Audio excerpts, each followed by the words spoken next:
A CME group in Century is prepared to leave Chicago if the city and state take steps that are perceived lead Chicagoship, that are red bile actions, that are resident, and CME group remarks made in an episode of the podcast come as Mayor Brandon Johnson is being sworn into office after proposing additional taxes, including one on financial transactions to help boost the city's revenue. And that plan was fiercely opposed by Chicago's exchanges and investment firms. Higher levy would also require state approval to pass. Mr. Johnson has no legal authority to impose a transaction tax on my business, so Duffy adding that fighting crime should be a bigger focus for the new mayor. And he also shouldn't get too bogged down on how he's going to short-term, then he's going to raise taxes on certain people in order to fit his agenda. Duffy's remarks may add pressure on a new mayor who's promised a slate of progressive reforms as he contends with a recent exodus of financial firms from one of America's best-known trading hubs. Citadel founder Ken Griffin last year announced he was ditching Chicago for the sunlit uplands of Miami, while other trading companies are grappling with empty office buildings. We have sold all our property in the state of Illinois, in the city of Chicago. Duffy said we don't own anything any longer.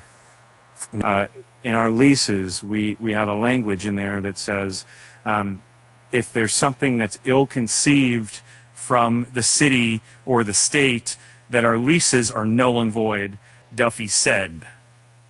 We're in a very strong position. If we had to leave, we could leave. Like the CME itself, Duffy's name has become synonymous with Chicago, and his origin story growing up in the city's blue-collar South Side is an often repeated one. He's assembly girl in the CME into the world's biggest derivatives market, snapping up rivals and creating a trading empire that spans everything from treasury futures to cattle contracts and stock options. We like Chicago, Duffy said. We have options coming up on our long-term leases already, so that doesn't mean we're leaving. The third largest U.S. city has been struggling with rising crime that sparked outrage among residents and business leaders. Griffin cited violence and state taxes as reasons for moving his Citadel hedge fund to Miami, while Duffy recently said his wife had been carjacked in the city. Has attempted a Chicago, has been on its back foot before, and it can get back on its front foot, but it takes all of us to do so, he said. And so I don't want to be a part of the solution, not a part of the problem. Guggenheim Partners, a large financial employer in the region, is keeping most of its Chicago offices closed and is allowing employees to work where they want, which has led some to relocate. When it comes to encouraging people to return to the office, Duffy stressed there's a role in not only federal government, but state government to help rebuild these cities. It's upon not only executives like myself, but of course, people in elected offices to make sure that we put these pieces back together. He said, I'm not a big fan of the hybrid state, but at the same time, you have to, it's a place to make sure it's a competitive world out there.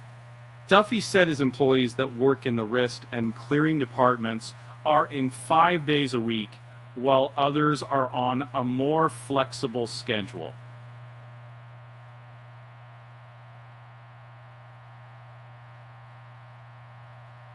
On the topic of market risks, Duffy says his firm has been monitoring possibilities thrown up by the debt ceiling, meeting with the CME board and other fiduciaries to discuss the potential impact on the business and the margin it collects on treasuries and other trades. A default could be catastrophic, to say the least. Duffy warned, though he said it was not the most likely outcome. I think you could see some delays on some of these payments, but not a default. Here's a situation where you better pay attention, because this could introduce itself in a very ugly way, he said. And that is something that people need to pay attention to, because if in fact we have someone make the reference that the payment that you were supposed to get on Tuesday will be here the following Tuesday, people will take that as it's never coming. And the markets will take that as it's never coming.